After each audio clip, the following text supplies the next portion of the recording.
ਸ਼ਬਦ ਗੁਰੂ ਸਤਿਗੁਰੂ ਸ੍ਰੀ ਗੁਰੂ ਗਰੀਬ ਨਿਵਾਸ ਸਾਹਿਬ ਸ੍ਰੀ ਗੁਰੂ ਗ੍ਰੰਥ ਸਾਹਿਬ ਮਹਾਰਾਜ ਦੀ ਪਾਵਨ ਪਵਿੱਤਰ ਮੁਕੱਦਸ ਗੋਦ ਦੇ ਜੁੜ ਬੈਠੇ ਬਹੁਤ ਹੀ ਸਤਿਕਾਰਯੋਗ ਹਾਜ਼ਰੀਨ, ਆਓ ਸਭ ਤੋਂ ਪਹਿਲਾਂ ਗੁਰਦੇਵ ਪਾਤਸ਼ਾਹ ਦੀ ਬਖਸ਼ਿਸ਼ ਪਵਿੱਤਰ ਫਤਿਹ ਬੁਲੰਦ ਕਰੀਏ। ਸਤਿਕਾਰ ਸਹਿਤ ਆਖਣਾ ਜੀ, ਵਾਹਿਗੁਰੂ ਜੀ ਕਾ ਖਾਲਸਾ, ਵਾਹਿਗੁਰੂ ਜੀ ਕੀ ਫਤਿਹ। ਅੱਜ ਆਖਰੀ ਵਿਖਿਆਨ और कोशिश करूँगा कि मैं जिथों आरंभ शुरू किया सी कि गुरु की मत सत करके मनण दे नाल जिंदगी के जिहड़े औगण ने वो गुणां दे विच तब्दील हो सकते हैं और इस सारे वरतारे दे विच औरत की की भूमिका है उहदे बारे सानू एक समझ बनाउणी बहुत जरूरी है, क्योंकि जिस गुरुदेव पातशाह के पावन दरबार दे विच बैठे हाँ, औरत जाति नूं जिहड़ा सन्मानयोग आदरयोग ते उच्च अहुदा गुरुदेव पातशाह ने बख्शिश किया है, दुनिया के धार्मिक जगत दे विच जां धार्मिक ग्रंथां दे विच वो नहीं मिलता। जिस नूं अधूरा कह के भंडिया जांदा सी, गुरुदेव पातशाह की उचारी हुई पावन बाणी दे विच असीं रोज़ आसा दी वार दे विच सरवण भी करते हैं। भंड जमीए भंड निमीए, भंड मंगण विआहो, भंड मुआ भंड भालीए, भंड होए बंदान, सो क्यों मंदा आखिए जित जम्मे राजा। और जिहड़ी औरत के प्रति ब्रह्मनिस्टिक स्क्रिप्चर दे विच जिहड़ी अप्रोच रही है ना, जिहड़ी पहुँच रही है, वो इन्नी ज़्यादा शातर रही है ना, ਉਹਦੇ ਪਿੱਛੇ ਇੰਨੀ ਜ਼ਿਆਦਾ ਕੌਨਸੀਪ੍ਰੇਸੀਅਲ ਜਿਹਨੂੰ ਤੁਸੀਂ ਕਹਿੰਦੇ ਆ ਨਾ ਕਿ ਇੱਕ ਐਲੀਮੈਂਟ ਪਿਆ ਸੀ ਜਿਹਨੂੰ ਸਾਡਾ ਪ੍ਰਚਾਰਕ ਵਰਗ ਵੀ ਸਮਝ ਨਹੀਂ ਸਕਿਆ।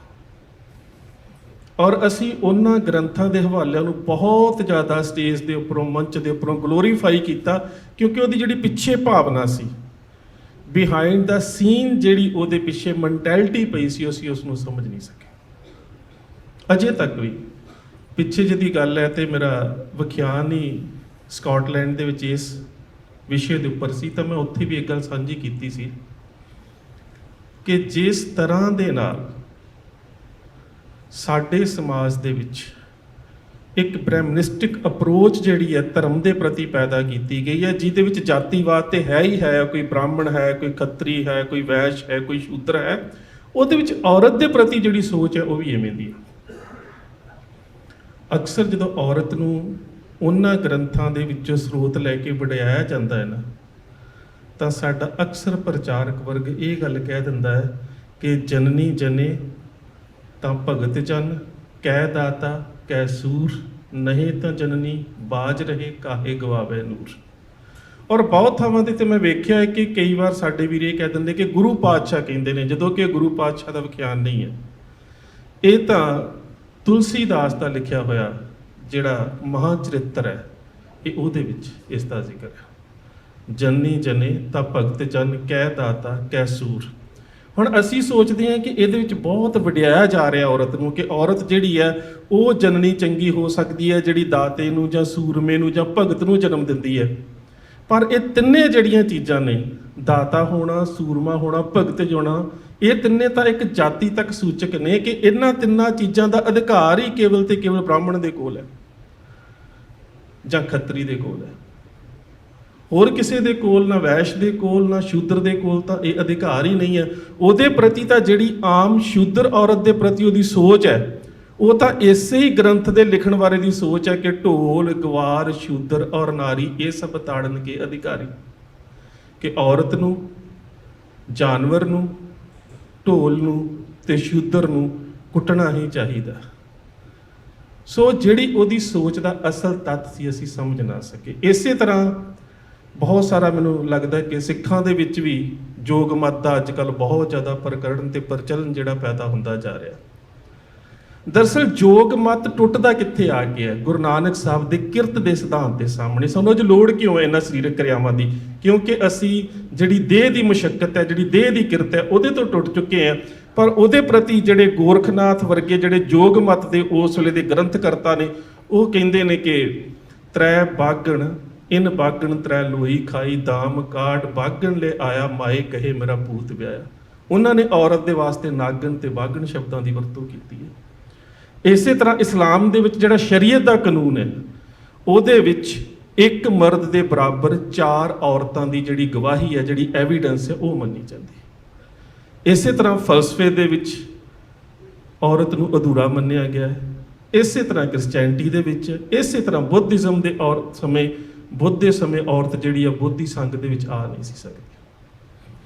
ਸੋ ਜਿੰਨਾ ਵੀ ਧਾਰਮਿਕ ਜਗਤ ਹੈ ਤੇ ਧਾਰਮਿਕ ਸਮਾਜ ਹੈ, ਉਹਨੇ ਔਰਤ ਨੂੰ ਉਹ ਦਰਜਾ ਦਿੱਤਾ ਹੀ ਨਹੀਂ ਜੋ ਸਾਨੂੰ ਗੁਰਦੇਵ ਪਾਤਸ਼ਾਹ ਨੇ ਬਖਸ਼ਿਸ਼ ਕੀਤਾ ਕਿ ਸੋ ਕਿਉ ਮੰਦਾ ਆਖੀਐ ਜਿਤ ਜੰਮੇ ਰਾਜਾ। ਕਿਸੇ ਧਰਮ ਦੇ ਵਿੱਚ, ਕਿਸੇ ਧਾਰਮ ਗ੍ਰੰਥ ਦੇ ਵਿੱਚ ਇੰਨਾ ਆਦਰਯੋਗ, ਸਤਿਕਾਰਯੋਗ, ਰਿਸਪੈਕਟਫੁਲ ਜਿਹੜਾ ਦਰਜਾ ਹੈ ਉਹ ਔਰਤ ਦੇ ਵਾਸਤੇ ਨਹੀਂ ਦਿੱਤਾ ਗਿਆ। ਕਿਉਂਕਿ ਸਾਡੀ ਜਿਹੜੀ ਧਰਮ ਦੀ ਆਰੰਭਤਾ ਹੈ, ਇਹ ਵੀ ਤਾਂ ਸਭ ਤੋਂ ਪਹਿਲਾਂ ਇੱਕ ਸਿੱਖ ਬੀਬੀ ਦੇ ਧਰਮ ਦੀ ਆਮਦ ਦੇ ਨਾਲ ਹੁੰਦੀ ਹੈ। ਬੇਸ਼ੱਕ ਉਹ ਗੁਰੂ ਨਾਨਕ ਸੱਚੇ ਪਾਤਸ਼ਾਹ ਦੀ ਰਿਸ਼ਤੇ ਦੇ ਵਿੱਚ ਭੈਣ ਲੱਗਦੀ ਹੈ, ਬੇਬੇ ਨਾਨਕੀ।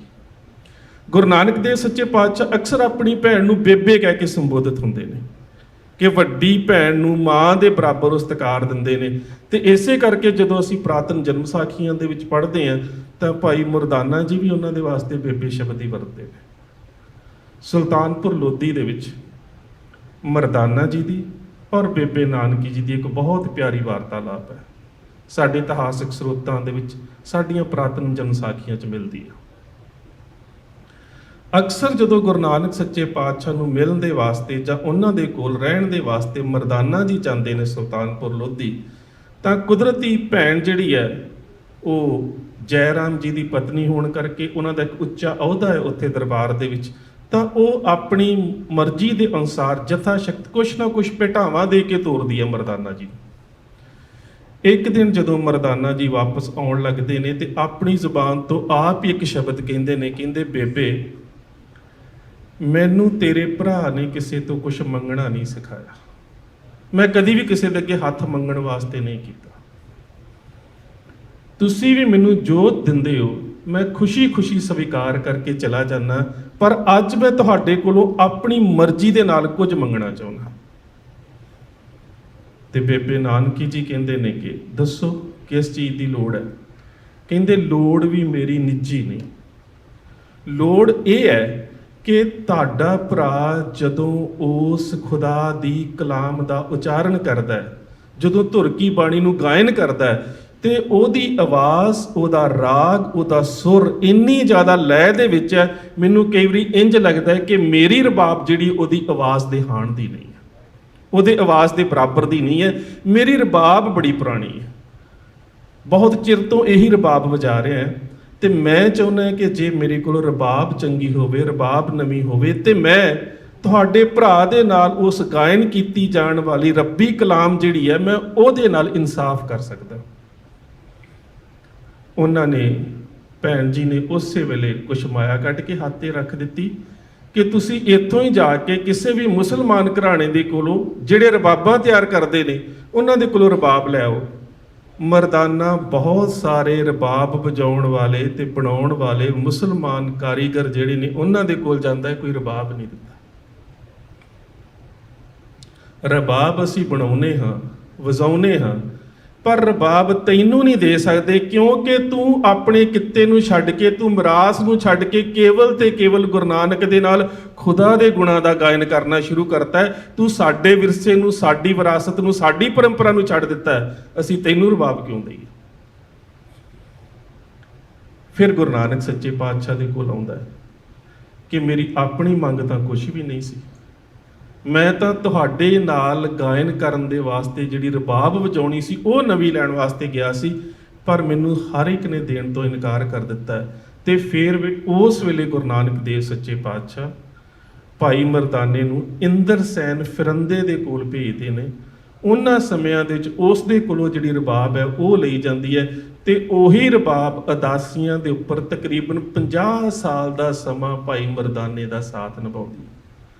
ਇੱਥੋਂ ਤੱਕ ਕਿ ਜਦੋਂ ਮਰਦਾਨਾ ਜੀ ਇਸ ਸੰਸਾਰ ਤੋਂ ਕੂਚ ਵੀ ਕਰ ਜਾਂਦੇ ਨੇ, ਇਸ ਸੰਸਾਰ ਤੋਂ ਅਕਾਲ ਚਲਾਣਾ ਕਰ ਜਾਂਦੇ ਨੇ, ਤਾਂ ਉਸ ਵੇਲੇ ਵੀ ਉਹਨਾਂ ਦਾ ਬੇਟਾ ਉਹਨਾਂ ਤੋਂ ਬਾਅਦ ਜਿਸ ਦਾ ਨਾਮ ਸਜਾਦ ਸੀ, ਉਹ ਵੀ ਗੁਰੂ ਘਰ ਦੀ ਹਜ਼ੂਰੀ ਦੇ ਵਿੱਚ ਆਪਣੇ ਬਾਪ ਦੀ ਜਿਹੜੀ ਰਬਾਬ ਹੈ ਉਹੀ ਵਜਾਉਂਦਾ ਰਿਹਾ। ਆਰੰਭਤਾ ਇਸ ਗੱਲ ਤੋਂ ਹੋਈ ਕਿ ਭਾਈ ਮਰਦਾਨਾ ਜੀ ਗੁਰੂ ਨਾਨਕ ਸੱਚੇ ਪਾਤਸ਼ਾਹ ਦੀ ਭੈਣ ਬੇਬੇ ਨਾਨਕੀ ਦੇ ਕੋਲੋਂ ਉਸ ਰਬਾਬ ਨੂੰ ਖਰੀਦਣ ਦੇ ਵਾਸਤੇ ਮਾਇਆ ਲੈਂਦੇ ਨੇ।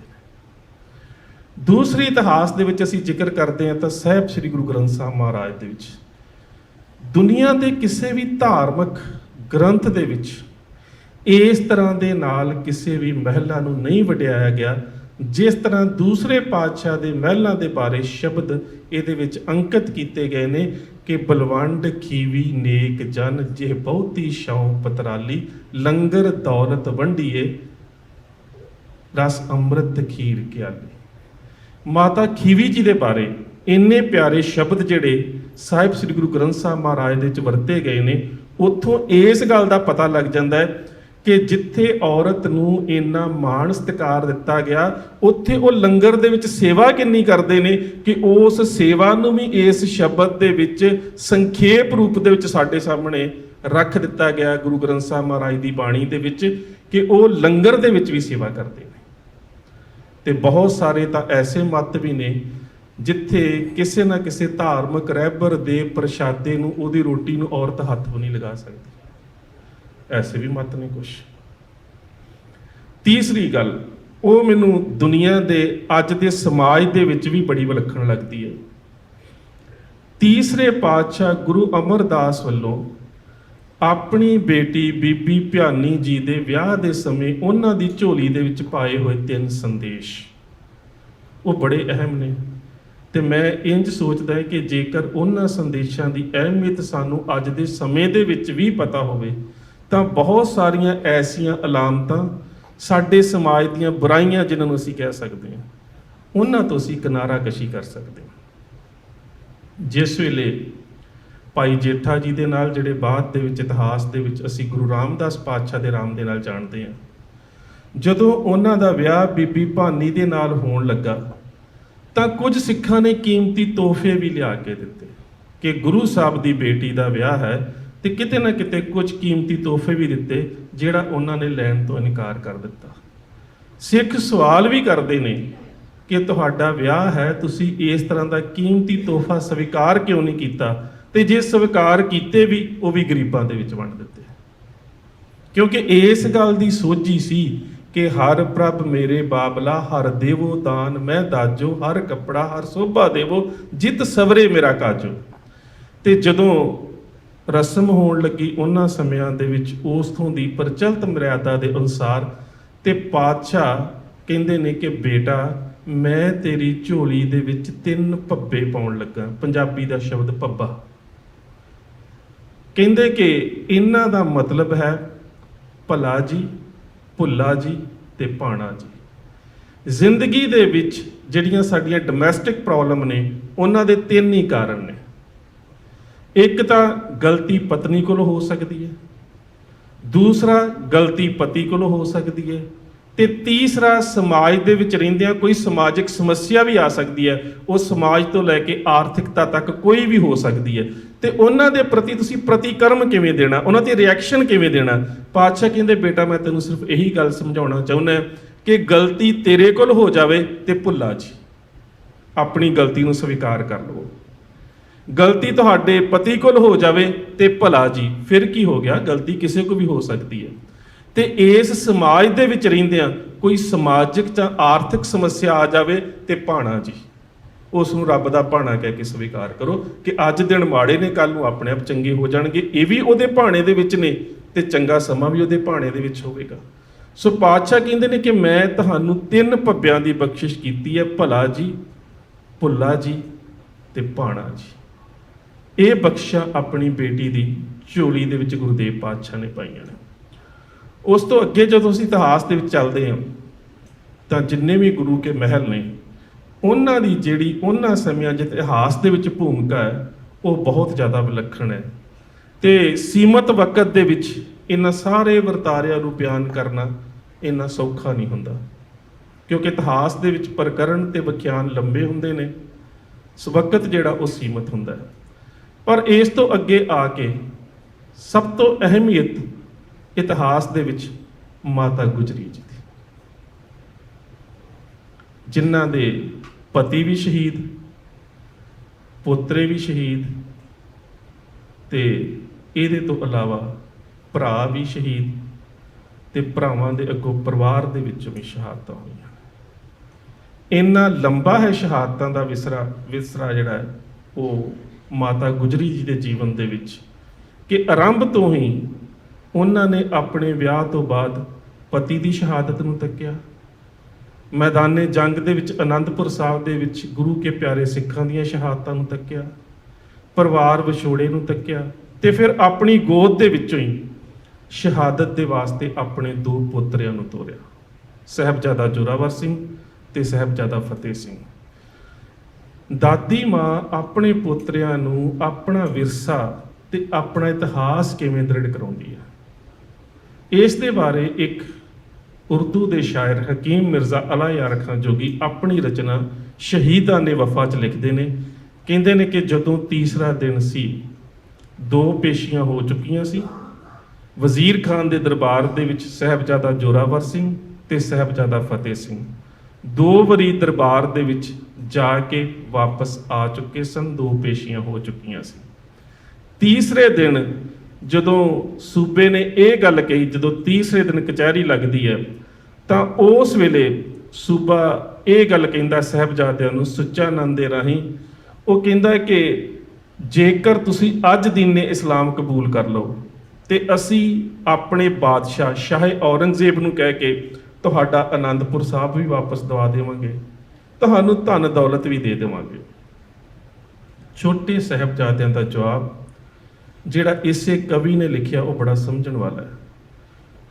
ਉਹ ਕਹਿੰਦੇ ਆ ਕਿ ਅਸੀਂ ਕੇਸ ਔਰੰਗਜ਼ੇਬ ਦੀ ਗੱਲ ਤੇ ਵਿਸ਼ਵਾਸ ਕਰੀਏ, ਪੜ੍ਹ ਕੇ ਕੁਰਾਨ ਪਿਤਾ ਕੋ ਜੋ ਕਰਤਾ ਕਹਿ ਦੋ। ਜਿਹੜਾ ਕੁਰਾਨ ਪੜ੍ਹਨ ਦਾ ਵਿਖਾਵਾ ਤੇ ਕਰਦਾ ਹੈ ਤੇ ਆਪਣੇ ਬਾਪ ਨੂੰ ਕੈਦ ਦੇ ਵਿੱਚ ਪਾ ਕੇ ਰੱਖਿਆ। ਕਤਲੇ ਬਰਾਦਰਾਂ ਜਿਸ ਕਾ ਮਾਮੂਲੀ ਸ਼ਾਇਦ ਹੋ, ਜਿਹਦੀ ਜ਼ਿੰਦਗੀ ਦਾ ਇੱਕ ਸ਼ੌਕ ਹੋਵੇ ਆਪਣੇ ਭਰਾਵਾਂ ਦਾ ਕਤਲ ਕਰਨਾ। ਖਲਕ ਕੋ ਉਸਸੇ ਨੇਕੀ ਕੀ ਭਲਾ ਕਿਆ ਉਮੀਦ ਹੋ। ਤੇ ਜਿਹੜਾ ਆਪਣੇ ਬਾਪ ਦਾ ਨਹੀਂ ਬਣਿਆ, ਆਪਣੇ ਪੁੱਤਰ ਦਾ ਨਹੀਂ ਬਣਿਆ, ਆਪਣੇ ਭਰਾਵਾਂ ਦਾ ਨਹੀਂ ਬਣਿਆ, ਆਮ ਲੋਕ ਉਸ ਤੋਂ ਚੰਗੀ ਨੇਕੀ ਦੀ ਜਾਂ ਇਨਸਾਫ ਦੀ ਕੀ ਆਸ ਕਰ ਸਕਦੇ ਨੇ। ਉਸੇ ਹੀ ਕਚਹਿਰੀ ਦੇ ਵਿੱਚ ਮਲੇਰਕੋਟਲੇ ਦਾ ਨਵਾਬ ਸ਼ੇਰ ਮੁਹੰਮਦ ਖਾਨ ਬੈਠਾ ਸੀ, ਜਿਸ ਦਾ ਇੱਕ ਭਰਾ ਨਾਹਰ ਖਾਨ ਗੁਰੂ ਗੋਬਿੰਦ ਸਿੰਘ ਮਹਾਰਾਜ ਦੇ ਹੱਥੋਂ ਚਮਕੌਰ ਦੀ ਜੰਗ ਦੇ ਵਿੱਚ ਮਾਰਿਆ ਗਿਆ ਸੀ। ਔਰ ਉਸ ਦਾ ਜ਼ਿਕਰ ਵੀ ਗੁਰੂ ਗੋਬਿੰਦ ਸਿੰਘ ਮਹਾਰਾਜ ਨੇ ਆਪਣੀ ਕਲਮ ਦੇ ਨਾਲ ਜ਼ਫਰਨਾਮੇ 'ਚ ਕੀਤਾ ਹੈ। ਚੂ ਦੀਦਮ ਬਾ ਨਾਹਰ ਬਾ ਆਮਦ ਬਾ ਜ਼ੰਗ ਚਸ਼ੀਦੇ ਯਕੇ ਤੀਰ ਮਨ ਬੇਤਰੰਗ, ਕਿ ਜਦੋਂ ਮੈਂ ਨਾਹਰ ਖਾਨ ਨੂੰ ਮੈਦਾਨੇ ਜੰਗ ਦੇ ਵਿੱਚ ਆਉਂਦਿਆਂ ਵੇਖਿਆ ਤੇ ਮੈਂ ਇੱਕ ਤੀਰ ਚਲਾ ਕੇ ਉਹਨੂੰ ਵੀ ਜ਼ਮੀਨ ਦੇ ਉੱਪਰ ਸੁੱਟ ਦਿੱਤਾ। ਚੂ ਦੀਦਮ ਬਾ ਨਾਹਰ ਬਾ ਆਮਦ ਬਾ ਜ਼ੰਗ ਚਸ਼ੀਦੇ ਚੱਕੇ ਤੀਰ ਮਨ ਬੇਤਰੰਗ। ਉਸ ਤੋਂ ਬਾਅਦ ਇਹਦਾ ਦੂਜਾ ਭਰਾ ਖਵਾਜਾ ਖਿਜ਼ਰ ਮਹਿਮੂਦ ਅਲੀ ਖਾਂ, ਉਹ ਸਹੁੰ ਖਾ ਕੇ ਆਇਆ ਸੀ ਕਸੇ ਹਰ ਕੇ ਕੌਲੇ ਕੁਰਾਨ ਬਾਇਦਸ਼ ਜਾਂ ਕੁਸਤਨੋਂ ਬਸਤਨੋਂ ਬਾਇਦਸ਼, ਕਿ ਜਾਂ ਗੁਰੂ ਗੋਬਿੰਦ ਸਿੰਘ ਨੂੰ ਬੰਦੀ ਬਣਾ ਕੇ ਲੈ ਕੇ ਆਉਂਗਾ ਤੇ ਜਾਂ ਗੁਰੂ ਦਾ ਸਿਰ ਵੱਢ ਕੇ ਲੈ ਕੇ ਆਉਂਗਾ। ਤੇ ਪਾਤਸ਼ਾਹ ਇੱਥੇ ਬੜੀ ਵਿਲੱਖਣ ਗੱਲ ਕਰਦੇ ਨੇ, ਕਹਿੰਦੇ ਤੇਰਾ ਭੇਜਿਆ ਹੋਇਆ ਜਰਨੈਲ ਖਵਾਜਾ ਖਿਜ਼ਰ ਮਹਿਮੂਦ ਅਲੀ ਖਾਨ ਜਦੋਂ ਮੈਦਾਨੇ ਜੰਗ 'ਚ ਮੇਰੇ ਸਾਹਮਣੇ ਆਇਆ ਤੇ ਮੈਂ ਆਪਣੇ ਕਮਾਨ ਦੇ ਵਿੱਚ ਤੀਰ ਨੂੰ ਲੈ ਕੇ ਖਿੱਚਿਆ ਤੇ ਤੇਰੇ ਜਰਨੈਲ ਨੇ ਕੰਧ ਦੇ ਉੱਲੇ ਸਿਰ ਕਰ ਲਿਆ, ਕਿ ਖਵਾਜਾ ਮਰਦੂਦ ਸਾਇਆ ਦੀਵਾਰ ਦਾ ਸਾਇਆ, ਉਸਨੇ ਕੰਧ ਦੇ ਉੱਲੇ ਆਪਣਾ ਸਿਰ ਕਰ ਲਿਆ। ਬਾ ਮੈਦਾਨਾ ਆਮਦ ਬਾ ਮਰਦਾਨਾ ਵਾਰ, ਉਹ ਮਰਦਾਂ ਵਾਂਗੂ ਮੇਰੇ ਸਾਹਮਣੇ ਨਹੀਂ ਆਇਆ। ਤੇ ਪਾਤਸ਼ਾਹ ਕਹਿੰਦੇ ਮੇਰੇ ਵਾਸਤੇ ਦੁਬਿਧਾ ਖੜੀ ਹੋ ਗਈ, ਕਹਿੰਦੇ ਮੇਰੇ ਵਾਸਤੇ ਸਮੱਸਿਆ ਖੜੀ ਇਹ ਹੋ ਗਈ ਕਿ ਮੈਂ ਮੈਦਾਨੇ ਜੰਗ ਦੇ ਵਿੱਚ ਕਦੀ ਕਾਇਰ ਦੇ ਉੱਪਰ ਵਾਰ ਨਹੀਂ ਕੀਤਾ। ਹੁਣ ਇਹ ਬੇਸ਼ੱਕ ਮੇਰਾ ਦੁਸ਼ਮਣ ਹੈ, ਮੇਰਾ ਸਿਰ ਵੱਢਣ ਦੀ ਕਸਮ ਖਾ ਕੇ ਪ੍ਰਣ ਕਰਕੇ ਆਇਆ ਸੀ ਕਿ ਮੈਂ ਗੁਰੂ ਗੋਬਿੰਦ ਸਿੰਘ ਦਾ ਸਿਰ ਵੱਢਣਾ, ਮੈਂ ਆਪਣੇ ਤੀਰ ਦੇ ਨਾਲ ਉਹਨੂੰ ਮਾਰ ਸਕਦਾ, ਪਰ ਮੈਂ ਤੀਰ ਚਲਾ ਨਹੀਂ ਸਕਦਾ ਕਿਉਂਕਿ ਗੁਰੂ ਗੋਬਿੰਦ ਸਿੰਘ ਦੀ ਕੌਨਸ਼ੀਅਸ ਅਲਾਉ ਨਹੀਂ ਕਰਦੀ ਕਿ ਜਿਹੜਾ ਮੈਦਾਨੇ ਜੰਗ 'ਚ ਮਰਦਾਂ ਵਾਂਗੂ ਨਾ ਲੜ ਸਕੇ ਉਹਦੇ ਤੇ ਵਾਰ ਕੀਤਾ ਜਾਵੇ। ਕਹਿੰਦੇ ਦਰੇਗਾ ਅਫਸੋਸ ਦਰੇਗਾ ਅਗਰ ਰੂਏ ਊ ਦੀਦ ਮੇ, ਕਿਤੇ ਮੇਰੀਆਂ ਅੱਖਾਂ ਦੇ ਸਾਹਮਣੇ ਉਹ ਮੈਦਾਨੇ ਜੰਗ 'ਚ ਮਰਦਾਂ ਵਾਂਗੂ ਮੇਰੇ ਸਾਹਮਣੇ ਲੜਦਾ ਨਾ, ਬਾਜ ਜਗ ਤੀਰ ਲਾਚਾਰ ਬਖਸ਼ੀਦ ਮੇ, ਤੇ ਮੈਂ ਇੱਕ ਤੀਰ ਦੇ ਨਾਲ ਉਹਨੂੰ ਵੀ ਖਤਮ ਕਰ ਦਿੰਦਾ। ਪਰ ਗੁਰੂ ਗੋਬਿੰਦ ਸਿੰਘ ਦੀ ਆਤਮਾ ਇਸ ਗੱਲ ਦੀ ਇਜਾਜ਼ਤ ਨਹੀਂ ਦਿੰਦੀ ਕਿ ਜਿਹੜਾ ਦੁਸ਼ਮਣ ਮੈਦਾਨੇ ਜੰਗ 'ਚ ਮਰਦਾਂ ਵਾਂਗੂ ਨਾ ਲੜ ਸਕੇ ਉਹਦੇ ਤੇ ਵਾਰ ਕੀਤਾ ਜਾਵੇ। ਸੋ ख्वाजा खिज़र महमूद अली खान भी जंग 'ਚੋਂ ਭੱਜ ਕੇ ਵਾਪਸ ਆ ਗਿਆ। ਇਸੇ ਪਰਿਵਾਰ ਦੇ ਵਿੱਚੋਂ ਅਨਵਰ ਖਾਨ ਮਾਰਿਆ ਗਿਆ, ਇਸੇ ਪਰਿਵਾਰ ਦੇ ਵਿੱਚੋਂ ਨਸ਼ਤਰ ਅਲੀ ਖਾਨ ਮਾਰਿਆ ਗਿਆ। ਇਹਨਾਂ ਦੇ ਕਈ ਜਿਹੜੇ ਜਰਨੈਲ ਸੀ ਤੇ ਇਹਨਾਂ ਦੇ ਰਿਸ਼ਤੇਦਾਰ ਸੀ ਮਾਰੇ ਗਏ, ਤੇ ਉਸੇ ਕਚਹਿਰੀ ਦੇ ਵਿੱਚ ਹੁਣ ਸ਼ੇਰ ਮੁਹੰਮਦ ਖਾਨ ਮਲੇਰਕੋਟਲੇ ਵਾਲਾ ਬੈਠਾ ਹੈ। ਤੇ ਵਜ਼ੀਰ ਖਾਨ ਕਹਿੰਦਾ ਹੈ ਕਿ ਤੇਰੇ ਭਰਾ ਦੇ ਕਾਤਲ ਗੁਰੂ ਗੋਬਿੰਦ ਸਿੰਘ ਦੇ ਬੱਚੇ ਸਾਡੀ ਗ੍ਰਿਫਤ ਦੇ ਵਿੱਚ ਨੇ, ਤੂੰ ਇਹਨਾਂ ਬੱਚਿਆਂ ਨੂੰ ਕਤਲ ਕਰਕੇ ਆਪਣੇ ਭਰਾ ਦਾ ਬਦਲਾ ਲੈ ਸਕਦਾ ਹੈ। ਤੇ ਉਸ ਵੇਲੇ ਸੁੱਚਾ ਨੰਦ ਇਹ ਕਹਿੰਦਾ, ਉਨ ਕਹਿਓ ਨਵਾਬ ਇਹ ਸਰਪ ਬਸੂਰੇ ਛੋਟੇ ਬੜੇ ਡਸੇਂਗੇ ਜ਼ਰੂਰੇ। ਇਹਨਾਂ ਨੂੰ ਬੱਚੇ ਨਾ ਕਹੋ, ਇਹ ਸੱਪ ਦੇ ਬੱਚੇ ਨੇ। ਗੁਰੂ ਗੋਬਿੰਦ ਸਿੰਘ ਮਹਾਰਾਜ ਦੇ ਬਾਰੇ ਸੁੱਚਾ ਨੰਦ ਖੱਤਰੀ ਦੇ ਵੱਲੋਂ ਵਰਤੇ ਜਾ ਰਹੇ ਸ਼ਬਦ, ਇਹਨਾਂ ਨੂੰ ਬੱਚੇ ਨਾ ਕਹੋ, ਇਹ ਸੱਪ ਦੇ ਬੱਚੇ ਨੇ। ਉਨ ਕਹਿਓ ਨਵਾਬ ਇਹ ਸਰਪ ਬਸੂਰੇ ਛੋਟੇ ਬੜੇ ਡਸੇਂਗੇ ਜ਼ਰੂਰੇ। ਇਹ ਜ਼ਰੂਰ ਡਸਣਗੇ, ਜ਼ਰੂਰ ਡੰਗ ਮਾਰਨਗੇ। ਇਹਨਾਂ ਨੂੰ ਬੱਚੇ ਨਾ ਕਹੋ, ਇਹਨਾਂ ਨੂੰ ਸੱਪ ਦੇ ਬੱਚੇ ਕਹੋ। ਤੇ ਵਜ਼ੀਰ ਖਾਨ ਕਹਿੰਦਾ ਸ਼ੇਰ ਮੁਹੰਮਦ ਖਾਨ ਤੂੰ ਆਪਣੇ ਭਰਾ ਦਾ ਬਦਲਾ ਗੁਰੂ ਗੋਬਿੰਦ ਸਿੰਘ ਦੇ ਬੱਚਿਆਂ ਨੂੰ ਕਤਲ ਕਰਕੇ ਲੈ ਸਕਦਾ ਹੈ। ਤੇ ਉਹਦੇ ਜਿਹੜੇ ਸ਼ਬਦ ਨੇ ਉਸ ਨੂੰ ਹਮੇਸ਼ਾ ਹੀ ਸਿੱਖ ਕੌਮ ਨੇ ਆਪਣੇ ਉੱਪਰ ਇੱਕ ਅਹਿਸਾਨ ਦੇ ਵਾਂਗੂ ਲਿਆ। ਉਹਨੇ ਕਿਹਾ ਬਦਲਾ ਹੀ ਲੈਣਾ ਹੋਗਾ तो हम लेंगे पाप से, महफूज रखे खुदा हमें ऐसे पाप से। ਕਹਿੰਦਾ ਜੇਕਰ ਮੈਂ ਬਦਲਾ ਹੀ ਲੈਣਾ ਹੋਇਆ ਤਾਂ ਮੈਦਾਨੇ ਜੰਗ ਦੇ ਵਿੱਚ ਗੁਰੂ ਗੋਬਿੰਦ ਸਿੰਘ ਮਹਾਰਾਜ ਦੇ ਸਾਹਮਣੇ ਜਾ ਕੇ ਲੜ ਕੇ ਲਊਂਗਾ, ਪਰ ਮੇਰੀ ਆਤਮਾ ਤੇ ਮੇਰੀ ਕੌਮੀ ਸ਼ਰੀਅਤ, ਮੇਰੇ ਧਰਮ ਦੀ ਮਰਿਆਦਾ ਇਸ ਗੱਲ ਦੀ ਇਜਾਜ਼ਤ ਹੀ ਨਹੀਂ ਦਿੰਦੀ ਕਿ ਜੇਕਰ ਗੁਨਾਹ ਬਾਪਦਾ ਤੇ ਜਿਹੜੇ ਛੋਟੇ ਛੋਟੇ ਸ਼ੀਰਖੋਰ ਬੱਚੇ ਜਿਨ੍ਹਾਂ ਦੇ ਜੇ ਦੁੱਧ ਦੇ ਦੰਦ ਵੀ ਨਹੀਂ ਟੁੱਟੇ ਉਹਨਾਂ ਨੂੰ ਕਤਲ ਕੀਤਾ ਜਾਵੇ। ਮੈਂ ਉਹਨਾਂ ਨੂੰ ਕਤਲ ਨਹੀਂ ਕਰ ਸਕਦਾ। ਇਹ ਕਹਿ ਕੇ ਸ਼ੇਰ ਮੁਹੰਮਦ ਖਾਨ ਉਸ ਸਭਾ ਦੇ ਵਿੱਚੋਂ ਉੱਠ ਗਿਆ। ਇਹਨੇ ਬਕਾਇਦਾ ਤੌਰ ਤੇ ਔਰੰਗਜ਼ੇਬ ਨੂੰ ਚਿੱਠੀ ਵੀ ਲਿਖੀ ਸੀ। ਉਹ ਚਿੱਠੀ ਅੱਜ ਵੀ ਮਲੇਰਕੋਟਲੇ ਉਹਨਾਂ ਦੇ ਪਰਿਵਾਰ ਦੇ ਕੋਲ ਪਈ ਹੈ। ਕਿਤੇ ਤੁਹਾਨੂੰ ਮਲੇਰਕੋਟਲੇ ਸ਼ੇਰ ਮੁਹੰਮਦ ਖਾਨ ਦੇ ਕਿਲੇ ਦੇ ਵਿੱਚ ਜਾਣ ਦਾ ਮੌਕਾ ਮਿਲੇ। ਹੁਣ ਉਹਨਾਂ ਦੀ 7ਵੀਂ ਪੀੜ੍ਹੀ ਦੇ ਵਿੱਚੋਂ ਜਿਹੜੇ ਉਸ ਪਰਿਵਾਰ ਦੀ ਜਿਹੜੀ ਨੂੰਹ ਹੈ ਉਹ ਉਸ ਕਿਲੇ ਦੇ ਵਿੱਚ ਰਹਿੰਦੀ ਹੈ, ਤੇ ਉਹਦੇ ਕੋਲੋਂ ਚਿੱਠੀ ਪਈ ਹੈ। ਜਦੋਂ ਅਸੀਂ ਜਾਂਦੇ ਹਾਂ, ਅਸੀਂ ਕਹੀਏ ਕਿ ਅਸੀਂ ਜਿਹੜੀ ਚਿੱਠੀ ਸਾਹਿਬਜ਼ਾਦਿਆਂ ਦੇ ਬਾਰੇ ਲਿਖੀ ਗਈ ਹੈ ਉਹ ਵੇਖਣਾ ਚਾਹੁੰਦੇ ਨੇ, ਤੇ ਉਹ ਵਿਖਾ ਦਿੰਦੇ ਨੇ। ਉਹਨਾਂ ਬਕਾਇਦਾ ਫਰੇਮ ਕਰਕੇ ਉੱਥੇ ਰੱਖੀ ਹੋਈ ਹੈ। ਇੱਕ ਗੁਰੂ ਗੋਬਿੰਦ ਸਿੰਘ ਮਹਾਰਾਜ ਦੀ ਉਹਨਾਂ ਨੂੰ ਤੋਹਫੇ 'ਚ ਦਿੱਤੀ ਹੋਈ ਤਲਵਾਰ, ਤੇ ਇੱਕੋ ਚਿੱਠੀ ਜਿਹੜੀ ਹੈ ਉਹ ਅੱਜ ਵੀ ਮਲੇਰਕੋਟਲੇ ਦੇ ਕਿਲੇ ਦੇ ਵਿੱਚ ਪਈ ਹੋਈ ਹੈ। ਮੈਂ ਜਦੋਂ ਉਹਨਾਂ ਨੂੰ ਮਿਲਿਆ, ਉਹਨਾਂ ਦੇ ਜਿਹੜੇ ਸ਼ੇਰ ਮੁਹੰਮਦ ਖਾਨ ਦੇ ਪਰਿਵਾਰ ਦੇ ਵਿੱਚੋਂ ਜਿਹੜੇ ਇਸ ਵੇਲੇ ਜਿਨ੍ਹਾਂ ਨੂੰ ਰਾਣੀ ਜੀ ਕਹਿੰਦੇ ਨੇ, ਉਹ ਬੇਸਿਕਲੀ ਪਿੱਛੋਂ ਰਾਜਪੂਤਾਨੇ ਦੇ ਟੌਂਕ ਦੇ ਰਾਜੇ ਦੀ ਬੇਟੀ ਹੈ, ਉਸ ਪਰਿਵਾਰ ਦੇ ਵਿੱਚੋਂ ਹੈ। ਉਹ ਵੀ ਬੜੀ ਰਾਇਲ ਫੈਮਿਲੀ ਹੈ, ਤੇ ਇੱਥੇ ਵੀ ਰਾਜਿਆਂ 'ਚ ਵਿਆਹੇ ਹੋਏ ਸੀ, ਤੇ ਉਹਨਾਂ ਦੀ ਔਲਾਦ ਕੋਈ ਨਹੀਂ ਹੈ। ਤੇ ਮੈਂ ਉਹਨਾਂ ਨੂੰ ਸਵਾਲ ਕੀਤਾ, ਮੈਂ ਕਿਹਾ ਜੀ ਤੁਹਾਡੇ ਔਲਾਦ ਕੋਈ ਨਹੀਂ, ਤੇ ਤੁਹਾਨੂੰ ਇੰਜ ਨਹੀਂ ਲੱਗਦਾ ਕਿ ਹੁਣ ਇਹ ਉਹ ਪਰਿਵਾਰ ਜਿਹਨੂੰ ਗੁਰੂ ਗੋਬਿੰਦ ਸਿੰਘ ਮਹਾਰਾਜ ਨੇ ਬਖਸ਼ਿਸ਼ ਕੀਤੀ, ਤੇ ਇਹ ਪਰਿਵਾਰ ਹੁਣ ਅੱਗੋਂ ਖਤਮ ਹੋ ਗਿਆ ਕਿ ਅੱਗੋਂ ਤੁਹਾਡੀ ਕੋਈ ਔਲਾਦ ਨਹੀਂ। ਬੜੀ ਬਜ਼ੁਰਗ ਅਵਸਥਾ ਹੈ, ਮੇਰੇ ਖਿਆਲ ਨਾਲ 90 ਸਾਲ ਤੋਂ ਉੱਪਰ ਉਮਰ ਹੋਵੇਗੀ ਉਹਨਾਂ ਦੀ। ਤੇ ਮੈਨੂੰ ਬੜੇ ਸਹਿਜ ਦੇ ਵਿੱਚ ਕਹਿੰਦੇ ਨੇ ਤੁਹਾਨੂੰ ਯਾਦ ਨਹੀਂ, ਤੁਸੀਂ ਸਿੱਖੋ ਕਿ ਗੁਰੂ ਸਾਹਿਬ ਨੇ ਬਖਸ਼ਿਸ਼ ਇਹ ਕੀਤੀ ਸੀ ਕਿ 7 ਪੀੜ੍ਹੀਆਂ ਤੁਹਾਡੇ ਕੋਲ ਜਿਹੜਾ ਇਹ ਸਾਰੀ ਵਿਰਾਸਤ ਰਹੇਗੀ, ਤੇ ਮੈਂ 7ਵੀਂ ਪੀੜ੍ਹੀ ਦੀ ਆਖਰੀ ਨੂੰਹ ਹੈ, ਇਸ ਕਰਕੇ ਜੋ ਹੋ ਰਿਹਾ ਉਹ ਵੀ ਉਹਦੇ ਹੁਕਮ 'ਚ ਹੀ ਹੋ ਰਿਹਾ। ਇੰਨੀ ਜ਼ਿਆਦਾ ਉਹ ਰਜ਼ਾ ਦੇ ਵਿੱਚ ਤੇ ਉਹ ਭਾਣੇ ਦੇ ਵਿੱਚ ਰਹਿਣ ਵਾਲੀ ਬਜ਼ੁਰਗ ਔਰਤ ਹੈ ਜਿਹੜੀ ਇਸ ਵੇਲੇ ਉਸ ਸ਼ਾਹੀ ਪਰਿਵਾਰ ਦੇ 8ਵੀਂ ਪੀੜ੍ਹੀ ਦੇ ਵਿੱਚ ਹੈ। ਖੈਰ, ਇਸ ਗੱਲ ਦੀ ਜਿਹੜੀ ਉਹਦੀ ਪਰੰਪਰਾ ਹੈ ਉਹਨਾਂ ਦਾ ਹਮੇਸ਼ਾ ਹੀ ਸਿੱਖਾਂ ਨੇ ਸਤਿਕਾਰ ਕੀਤਾ ਹੈ। 1947 ਦੇ ਵਿੱਚ ਵੀ ਜਦੋਂ ਪਾਰਟੀਸ਼ਨ ਹੋਈ ਹੈ, ਕਿੰਨਾ ਜ਼ਿਆਦਾ ਕਤਲੋਗਾਰਤ ਹੋਈ ਹੈ, ਪਰ ਇਸ ਇਲਾਕੇ ਦੇ ਕਿਸੇ ਇੱਕ ਵੀ ਮੁਸਲਮਾਨ ਦਾ ਕੋਈ ਨੁਕਸਾਨ ਨਹੀਂ ਹੋਇਆ, ਕਿਉਂਕਿ ਸਿੱਖ ਹਮੇਸ਼ਾ ਇਸ ਅਹਿਸਾਨ ਨੂੰ ਆਪਣੇ ਸਿਰ ਦੇ ਉੱਪਰ ਮੰਨਦੇ ਰਹੇ ਨੇ ਕਿ ਸ਼ੇਰ ਮੁਹੰਮਦ ਖਾਨ ਨੇ ਕਚਹਿਰੀ ਦੇ ਵਿੱਚ ਇਹ ਗੱਲ ਕਹੀ ਸੀ ਕਿ ਬਦਲਾ ਹੀ ਲੈਣਾ ਹੋਗਾ तो हम लेंगे बाप से, महफूज रखे खुदा हमें ऐसे पाप से, ਕਿ ਅਸੀਂ ਗੁਰੂ ਸਾਹਿਬ ਦੇ ਬੱਚਿਆਂ ਨੂੰ ਜਿਹੜਾ ਉਹ ਕਤਲ ਨਹੀਂ ਕਰਨਾ ਚਾਹੁੰਦੇ। ਸੋ ਮਾਤਾ ਗੁਜਰ ਕੌਰ ਜੀ ਦੇ ਕੋਲ ਜਦੋਂ ਆਖਰੀ ਦਿਨ ਗੁਰੂ ਸਾਹਿਬ ਦੇ ਫਰਜ਼ੰਦ ਆਉਂਦੇ ਨੇ, ਤੇ ਮਾਤਾ ਜੀ ਰਾਤ ਨੂੰ ਜਿਹੜਾ ਉਹਨਾਂ ਨੂੰ ਉਪਦੇਸ਼ ਦ੍ਰਿੜ ਕਰਾਉਂਦੇ ਨੇ, ਗੁਰਬਲਾਸ ਦੇ ਵਿੱਚ ਉਸ ਦਾ ਜ਼ਿਕਰ ਪਾਉਂਦਾ ਹੈ ਕਿ ਹਮਰੇ ਬੰਸ ਰੀਤ ਇਮ ਆਈ, ਪ੍ਰਾਣ ਜਾਈ ਪਰ ਧਰਮ ਨਾ ਜਾਈ, ਆਪਣੇ ਸੀਸ ਭੇਟ ਕਿਉਂ ਹੈ ਜੈਸੇ ਵੱਡਿਓਂ ਨੇ ਦੀਏ ਹੈ। ਕਿ ਜਿਸ ਤਰ੍ਹਾਂ ਦੇ ਨਾਲ ਤੁਹਾਡੇ ਵਡੇਰਿਆਂ ਨੇ ਆਪਣੀਆਂ ਸ਼ਹਾਦਤਾਂ ਦਿੱਤੀਆਂ ਨੇ, ਆਪਣੇ ਪੋਤਰਿਆਂ ਨੂੰ ਵੀ ਇਹੀ ਉਪਦੇਸ਼ ਦ੍ਰਿੜ ਕਰਾਇਆ ਜਾ ਰਿਹਾ ਕਿ ਤੁਸੀਂ ਵੀ ਇਸੇ ਤਰ੍ਹਾਂ ਹੀ ਸ਼ਹਾਦਤਾਂ ਪ੍ਰਾਪਤ ਕਰਨੀਆਂ ਨੇ। ਧਰਮ ਨਹਿ ਤਜੇ ਹੈ ਕਭੀ ਤੁਰਕ ਨਹਿ ਬਨੇ ਹੈ, ਆਪਣੇ ਸੀਸ ਭੇਟ ਕਿਉਂ ਹੈ ਜੈਸੇ ਵੱਡਿਓ ਨੇ ਦੀਏ ਹੈ। ਨਾ ਤੁਸੀਂ ਦੀਨੇ ਇਸਲਾਮ ਨੂੰ ਧਾਰਨ ਕਰਨਾ ਹੈ, ਨਾ ਆਪਣੇ ਧਰਮ ਨੂੰ ਛੱਡਣਾ ਹੈ, ਕੁਝ ਵੀ ਆਫਰ ਪ੍ਰਵਾਨ ਨਹੀਂ ਕਰਨੀ। ਜੇ ਪ੍ਰਵਾਨ ਕਰਨੀ ਹੈ ਤੇ ਇੱਕੋ ਗੱਲ ਪ੍ਰਵਾਨ ਕਰਨੀ ਹੈ, ਸ਼ਹਾਦਤ। ਹਮਰੇ ਬੰਸ ਰੀਤ ਇਮ ਆਈ, ਪ੍ਰਾਣ ਜਾਈ ਪਰ ਧਰਮ ਨਾ ਜਾਈ। ਸਵੇਰ ਦਾ ਸਮਾਂ ਹੋਇਆ, ਮਾਤਾ ਜੀ ਬੱਚਿਆਂ ਨੂੰ ਆਪ ਤਿਆਰ ਕਰਕੇ ਸ਼ਹਾਦਤ ਦੇ ਵਾਸਤੇ ਭੇਜਦੇ ਨੇ, ਜਿਸ ਦਾ ਜ਼ਿਕਰ ਇਹੀ ਮੁਸਲਮਾਨ ਕਵੀ ਕਰਦਾ ਹੈ, ਲੋ ਆਓ ਬੇਟਾ आओ, तुम्हें खूब सजा तो लूं, केसों को कंगी कर लूं, जरा मुंह दुला तो लूं, इन प्यारे से सरों पे कलगी सजा तो दूं, मरने से पहले तुमको दूल्हा बना तो दूं।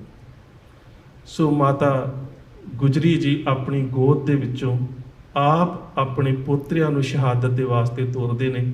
ਉਹਨਾਂ ਤੋਂ ਬਾਅਦ ਉਹਨਾਂ ਦੀ ਵੀ ਸ਼ਹਾਦਤ ਹੁੰਦੀ ਹੈ ਤੇ ਇਹ ਵੀ ਇਤਿਹਾਸ ਦੇ ਵਿੱਚ ਇੱਕ ਬੜਾ ਵਿਲੱਖਣ ਜਿਹੜਾ ਉਹ ਘਟਨਾਕ੍ਰਮ ਹੈ। ਉਸ ਤੋਂ ਬਾਅਦ ਅਸੀਂ ਸਰਸਾ ਨਦੀ ਦੇ ਉੱਪਰ ਇੱਕ ਜੰਗ ਦੀ ਗੱਲ ਕਰੀਏ ਤੇ ਮੇਰੇ ਖਿਆਲ ਦੇ ਨਾਲ ਸਿੱਖ ਇਤਿਹਾਸ ਦੇ ਵਿੱਚੋਂ ਪਹਿਲੀ ਬੀਬੀ ਹੈ। ਵੈਸੇ ਅਕਸਰ ਜਦੋਂ ਅਸੀਂ ਸਵਾਲ ਕਰਦੇ ਹਾਂ ਤੇ ਇਤਿਹਾਸ ਦੀ ਖੋਜ ਜ਼ਿਆਦਾ ਨਾ ਹੋਣ ਕਰਕੇ ਸਾਨੂੰ ਜਦੋਂ ਮੈਦਾਨੇ ਜੰਗ ਦੇ ਵਿੱਚ ਵੰਗਾਰਨ ਵਾਲੀ ਤੇ ਜੂਝਣ ਵਾਲੀ ਬੀਬੀ ਦਾ ਨਾਮ ਪੁੱਛਿਆ ਜਾਂਦਾ ਤੇ ਅਸੀਂ ਅਕਸਰ ਮਾਈ ਭਾਗੋ ਜੀ ਦਾ ਨਾਮ ਹੀ ਲੈਂਦੇ ਹਾਂ ਖਿਦਰਾਣੇ ਦੀ ਜੰਗ ਦੇ ਵਿੱਚ। ਪਰ ਭਾਈ ਬੱਜਰ ਸਿੰਘ ਜਿਹੜੇ ਗੁਰੂ ਗੋਬਿੰਦ ਸਿੰਘ ਮਹਾਰਾਜ ਦੇ ਗੱਤਕੇ ਦੇ ਉਸਤਾਦ ਸਨ, ਜਿਨ੍ਹਾਂ ਦੇ ਕੋਲੋਂ ਗੁਰੂ ਗੋਬਿੰਦ ਸਿੰਘ ਮਹਾਰਾਜ ਨੇ ਸ਼ਸਤਰ ਵਿੱਦਿਆ ਪ੍ਰਾਪਤ ਕੀਤੀ, ਉਹਨਾਂ ਦੀ ਬੇਟੀ ਸੀ ਬੀਬੀ ਭਿੱਖਾਂ। ਜਦੋਂ ਗੁਰੂ ਗੋਬਿੰਦ ਸਿੰਘ ਮਹਾਰਾਜ ਨੇ ਆਨੰਦਪੁਰ ਸਾਹਿਬ ਦਾ ਕਿਲ੍ਹਾ ਛੱਡਿਆ, ਜਿਸ ਵੇਲੇ ਸ਼ਾਹੀ ਕਾਜ਼ੀ ਵਲੀ ਹਸਨ ਮੁਕੱਦਸ ਕੁਰਾਨ ਸ਼ਰੀਫ ਦੇ ਉੱਪਰ ਇੱਕ ਲੱਗੀ ਕਸਮ ਲੈ ਕੇ ਆਉਂਦਾ ਹੈ ਕਿ ਤਸ਼ਰੀਫ ਦਰ ਕਸਬਾ ਕਾਂਗੜ ਕੁਨਦ ਵਜ਼ਾ ਪਸ ਮੁਲਾਕਾਤ ਬਾਹਮ ਸ਼ਬਦ, ਕਿ ਜੇਕਰ ਤੁਸੀਂ ਆਨੰਦਪੁਰ ਸਾਹਿਬ ਦਾ ਕਿਲ੍ਹਾ ਛੱਡ ਕੇ ਦੀਨਾ ਕਾਂਗੜ ਦੇ ਇਲਾਕੇ 'ਚ ਆ ਜਾਓ ਤਾਂ ਅਸੀਂ ਤੁਹਾਡੇ ਨਾਲ ਗੱਲਬਾਤ ਕਰਾਂਗੇ। ਇਹ ਔਰੰਗਜ਼ੇਬ ਨੇ ਉਸ ਕੁਰਾਨ ਸ਼ਰੀਫ ਦੇ ਉੱਪਰ ਲਿਖ ਕੇ ਭੇਜਿਆ ਤੇ ਇਸ ਕਸਮ ਨੂੰ ਸਮਾਣੇ ਦਾ ਰਹਿਣ ਵਾਲਾ ਕਾਜ਼ੀ ਵਲੀ ਹਸਨ ਜਿਹੜਾ ਉਹ ਗੁਰੂ ਸਾਹਿਬ ਦੇ ਕੋਲ ਲੈ ਕੇ ਗਿਆ। ਗੁਰੂ ਸਾਹਿਬ ਆਨੰਦਪੁਰ ਸਾਹਿਬ ਦਾ ਕਿਲ੍ਹਾ ਛੱਡਦੇ ਨੇ ਔਰ ਜੇਕਰ ਤੁਹਾਨੂੰ ਜ਼ਫਰਨਾਮੇ ਨੂੰ ਪੜ੍ਹਨ ਦਾ ਮੌਕਾ ਮਿਲੇ, ਉਹਦੇ ਵਿੱਚ ਗੁਰੂ ਸਾਹਿਬ ਔਰੰਗਜ਼ੇਬ ਨੂੰ ਪਤਾ ਕੀ ਕਹਿੰਦੇ ਨੇ? ਕੁਝ ਨਹੀਂ ਸੰਭਾਲਿਆ, ਨਾ ਤਾਂ ਆਪਣੇ ਫਰਜ਼ੰਦ ਸੰਭਾਲੇ, ਨਾ ਪਰਿਵਾਰ ਸੰਭਾਲਿਆ, ਨਾ ਤਖਤ, ਨਾ ਤਾਜ, ਨਾ ਰਾਜ, ਨਾ ਬਾਜ, ਸਭ ਕੁਝ ਛੱਡ ਦਿੱਤਾ ਹੈ। ਪਰ ਕਹਿੰਦੇ ਇੱਕ ਚੀਜ਼ ਸੰਭਾਲ ਕੇ ਰੱਖੀ ਹੋਈ ਹੈ, ਤੁਰਾਗਰ ਬਬਾਇਦ ਬਕੌਲੇ ਕੁਰਾਂ ਬਨਿਸਦੇ ਸ਼ਮਾਰਾ ਰਸਾਂ ਨਮਹਮਾ। ਔਰੰਗਜ਼ੇਬ, ਜੇ ਤੂੰ ਆਪਣੀ ਭੇਜੀ ਹੋਈ ਧਾਰਮਿਕ ਉਹ ਕੁਰਾਨ ਵੇਖਣਾ ਚਾਹੁੰਦਾ ਹੈ ਜਿਹਦੇ ਉੱਪਰ ਤੂੰ ਕਸਮ ਲਿਖੀ ਸੀ ਕਿ ਤਸ਼ਰੀਫ ਦਸ ਕਸਬਾ ਕਾਂਗੜ ਕਨਦ ਵਜ਼ਾ ਪਸ ਮੁਲਾਕਾਤ ਬਾਹਮ ਸ਼ਬਦ, ਤੇ ਤੇਰੀ ਉਹ ਭੇਜੀ ਹੋਈ ਤੇਰੀ ਧਾਰਮਿਕ ਕਿਤਾਬ ਮੈਂ ਅੱਜ ਵੀ ਸੰਭਾਲ ਕੇ ਰੱਖੀ ਹੋਈ, ਤੂੰ ਆ ਕੇ ਮੇਰੇ ਕੋਲ ਵੇਖ ਸਕਦਾ ਹੈ। ਤੁਰਾ ਗਰ ਬਬਾਇਦ ਬਕੌਲੇ ਕੁਰਾਂ ਬਨਿਸਦੇ ਸ਼ਮਾਰਾ ਰਸਾਂ ਨਮਹਮਾ, ਤੂੰ ਮੇਰੇ ਕੋਲ ਆ ਕੇ ਵੇਖ ਸਕਦਾ, ਮੈਂ ਸੰਭਾਲ ਕੇ ਰੱਖੀ ਹੋਈ ਹੈ। ਸੋ ਜਦੋਂ ਗੁਰੂ ਸਾਹਿਬ ਆਨੰਦਪੁਰ ਸਾਹਿਬ ਦਾ ਕਿਲ੍ਹਾ ਛੱਡਦੇ ਨੇ, ਪਹਿਲੀ ਜੰਗ ਸ਼ਾਹੀ ਟਿੱਬੀ ਦੇ ਉੱਪਰ ਹੁੰਦੀ ਹੈ ਜਿੱਥੇ ਭਾਈ ਉਦੇ ਸਿੰਘ ਆਪਣੇ ਸਾਥੀ ਸਿੰਘਾਂ ਸਮੇਤ ਸ਼ਹੀਦ ਹੁੰਦੇ ਨੇ, ਤੇ ਦੂਜੀ ਜਿਹੜੀ ਸਭ ਤੋਂ ਵੱਡੀ ਜੰਗ ਹੈ ਉਹ ਸਰਸਾ ਨਦੀ ਦੇ ਕੰਢੇ ਦੇ ਉੱਪਰ ਚੱਖੀਆਂ ਪਿੰਡ ਦੀ ਜੂਹ ਦੇ ਵਿੱਚ ਹੁੰਦੀ ਹੈ, ਜਿੱਥੇ ਮੈਦਾਨੇ ਜੰਗ ਦੇ ਵਿੱਚ ਦੁਸ਼ਮਣ ਨਾਲ ਜੂਝਦੇ ਹੋਏ ਭਾਈ ਜੀਵਨ ਸਿੰਘ ਜੀ, ਜਿਨ੍ਹਾਂ ਦਾ ਪਹਿਲਾ ਨਾਮ ਭਾਈ ਜੈਤਾ ਜੀ ਸੀ, ਤੇ ਗੁਰੂ ਤੇਗ ਬਹਾਦਰ ਸਾਹਿਬ ਦਾ ਸੀਸ ਦਿੱਲੀ ਤੋਂ ਆਨੰਦਪੁਰ ਸਾਹਿਬ ਲੈ ਕੇ ਆਏ ਸੀ ਉਹ, ਤੇ ਉਹਨਾਂ ਦੇ ਨਾਲ ਸਾਥ ਦਿੰਦੇ ਨੇ ਬੀਬੀ ਭਿੱਖਾਂ ਜੀ, ਜਿਹੜੇ ਭਾਈ ਬੱਜਰ ਸਿੰਘ ਦੀ ਬੇਟੀ ਤੇ ਭਾਈ ਆਲਮ ਸਿੰਘ ਦੀ ਪਤਨੀ ਹੈ। ਇਹ ਪਰਿਵਾਰ ਉਹ ਹੈ ਜਿਸ ਪਰਿਵਾਰ ਦੇ ਵਿੱਚੋਂ ਗੁਰੂ ਸਾਹਿਬ ਦੇ ਇਸ ਧਰਮ ਯੁੱਧ ਦੇ ਵਿੱਚ ਬਹੁਤ ਸਾਰੀਆਂ ਸ਼ਹਾਦਤਾਂ ਹੋਈਆਂ, ਤੇ ਇਹ ਸਾਡੇ ਇਤਿਹਾਸ ਦੇ ਵਿੱਚ ਪਹਿਲੀ ਉਹ ਬੀਬੀ ਹੈ ਜਿਹੜੀ ਉਹਨਾਂ ਸਮਿਆਂ ਦੇ ਵਿੱਚ ਪਹਾੜੀ ਰਾਜਿਆਂ ਦੇ ਨਾਲ ਜੂਝਦੀ ਹੋਈ ਸ਼ਹੀਦ ਹੁੰਦੀ ਹੈ। ਹੁਣ ਉਸ ਤੋਂ ਅੱਗੇ ਦੋ ਬੀਬੀਆਂ ਦਾ ਜ਼ਿਕਰ ਕਰਨਾ ਬਹੁਤ ਜ਼ਰੂਰੀ ਹੈ, ਕਿਉਂਕਿ ਕਈ ਵਾਰੀ ਜਦੋਂ ਅਸੀਂ ਕੁਦਰਤੀ ਮੌਤ, ਜਿਸ ਨੂੰ ਅਸੀਂ ਕਲੀਨਿਕਲ ਡੈਥ ਕਹਿੰਦੇ ਹਾਂ, ਕਲੀਨਿਕਲ ਡੈਥ ਜਾਂ ਫਿਰ ਇੱਕ ਆਤਮਿਕ ਮੌਤ, ਜਿਸ ਦਾ ਜ਼ਿਕਰ ਗੁਰੂ ਸਾਹਿਬ ਬਾਣੀ 'ਚ ਬਹੁਤ ਪਿਆਰਾ ਕਰਦੇ ਨੇ, ਸ਼ਬਦ ਮਰਿਆ ਫਿਰ ਜੀਵੇ ਸਦ ਹੀ ਤਾਂ ਫਿਰ ਮਰਨ ਨਾ ਹੋਈ, ਕਿ ਆਪਣਾ ਆਪਾ ਜਿਹੜਾ ਉਹਦੇ ਵਿੱਚੋਂ ਮਟੀਰੀਅਲਿਜ਼ਮ ਦੀ ਭੁੱਖ ਨੂੰ ਇੰਨਾ ਗਵਾ ਦੇਣਾ। ਅਗਲੀ ਗੱਲ ਆਉਂਦੀ ਹੈ ਸ਼ਹਾਦਤ, ਤੇ ਉਸ ਤੋਂ ਬਾਅਦ ਆਉਂਦੀ ਹੈ ਆਤਮ ਹੱਤਿਆ, ਜਿਸ ਨੂੰ ਕਦੀ ਵੀ ਸਾਡੇ ਸਿੱਖ ਮਤ ਦੇ ਵਿੱਚ ਪ੍ਰਵਾਨ ਨਹੀਂ ਕੀਤਾ ਗਿਆ। ਪਰ ਕੁਝ ਸੁਸਾਈਡਲ ਕੇਸ ਇਵੇਂ ਦੇ ਜਿਹੜੇ ਸ਼ਹਾਦਤ ਦੇ ਬਰਾਬਰ ਗਿਣੇ ਜਾਂਦੇ ਨੇ, ਉਹਨਾਂ ਦੇ ਪਿੱਛੇ ਵਿਚਾਰਧਾਰਕ ਪੱਖ ਜਿਹੜਾ ਉਹਨੂੰ ਸਮਝਣਾ ਬਹੁਤ ਜ਼ਰੂਰੀ ਹੈ। ਉਹ ਸਾਨੂੰ ਵੇਖਣ ਨੂੰ ਇੰਜ ਲੱਗੇਗਾ ਕਿ ਆਪਣੇ ਆਪੇ ਨੂੰ ਆਪ ਖਤਮ ਕੀਤਾ ਹੈ, ਪਰ ਉਹਦੇ ਵਿੱਚ ਇਤਿਹਾਸਕ ਪੱਖ ਜਿਹੜਾ ਉਹ ਬਹੁਤ ਉਚੇਰਾ ਹੈ। ਗੁਰੂ ਗੋਬਿੰਦ ਸਿੰਘ ਮਹਾਰਾਜ ਦੇ ਦਰਬਾਰ ਦੇ ਵਿੱਚ ਸੇਵਾ ਕਰਨ ਵਾਲੀਆਂ ਬੀਬੀਆਂ ਦੇ ਵਿੱਚੋਂ ਇੱਕ ਬੀਬੀ ਦਾ ਨਾਮ ਮਿਲਦਾ ਅਨੂਪ ਕੌਰ। ਜਿਸ ਵੇਲੇ ਸਰਸਾ ਦੇ ਕੰਢੇ ਦੇ ਉੱਪਰ ਜੰਗ ਹੋਈ ਤੇ ਇਸ ਅਨੂਪ ਕੌਰ ਜਿਹੜੀ ਹੈ ਇਹ ਵੀ ਉਸ ਮੈਦਾਨੇ ਜੰਗ ਦੇ ਵਿੱਚ ਜੂਝਦੀ ਹੋਈ ਦੁਸ਼ਮਣਾਂ ਦੇ ਹੱਥੋਂ ਜ਼ਖਮੀ ਹੋਈ ਜਿਹੜੀ ਸੀ ਉਹ ਗ੍ਰਿਫਤਾਰ ਕਰ ਲਈ ਗਈ। ਇਸ ਨੂੰ ਗ੍ਰਿਫਤਾਰ ਕਰਕੇ ਮਲੇਰਕੋਟਲੇ ਦੇ ਨਵਾਬ ਜਿਹੜੇ ਸੀ ਉਹ ਆਪਣੇ ਮਹਿਲ ਦੇ ਵਿੱਚ ਲੈ ਗਏ। ਹੁਣ ਜੇਕਰ ਤੁਹਾਨੂੰ ਬੰਦਾ ਸਿੰਘ ਬਹਾਦਰ ਦੇ ਸਮੇਂ ਦੇ ਸਿੱਖ ਇਤਿਹਾਸਕ ਸਰੋਤ ਨਹੀਂ ਬਲਕਿ ਫਾਰਸੀ ਸਰੋਤ ਪੜ੍ਹਨ ਦਾ ਮੌਕਾ ਮਿਲੇ ਨਾ, ਤੇ ਉਹਦੇ ਵਿੱਚ ਕਾਜ਼ੀ ਨੂਰ ਮੁਹੰਮਦ ਤੇ ਗੁਲਾਮ ਹੁਸੈਨ ਆਪਣੀਆਂ ਕਿਤਾਬਾਂ ਮੁੰਤਕਿਬ ਉਲ ਲਬਾਬ ਤੇ ਸਿਆਰੁਲ ਮੁਤਾਖਰੀਨ, ਦੋ ਫਾਰਸੀ ਦੀਆਂ ਕਿਤਾਬਾਂ, ਜਿਹਦੇ 'ਚ ਬੰਦਾ ਸਿੰਘ ਬਹਾਦਰ ਨੂੰ ਬਹੁਤ ਜ਼ਿਆਦਾ ਬਦਨਾਮ ਕਰਦੇ ਨੇ। ਤੇ ਉਹ ਬਦਨਾਮ ਪਤਾ ਕੀ ਕਰਦੇ ਨੇ? ਕਹਿੰਦੇ ਬੰਦਾ ਸਿੰਘ ਬਹਾਦਰ ਇੰਨਾ ਬਿਕਰਕ, ਵਹਿਸ਼ੀ ਔਰ ਲਾਹਨਤੀ ਇਨਸਾਨ ਸੀ ਕਿ ਇਹਨੇ ਮੁਸਲਮਾਨਾਂ ਦੀਆਂ ਕਬਰਾਂ ਵੀ ਪੁੱਟ-ਪੁੱਟ ਕੇ ਮੁਰਦਾਂ ਨੂੰ ਸਾੜਿਆ।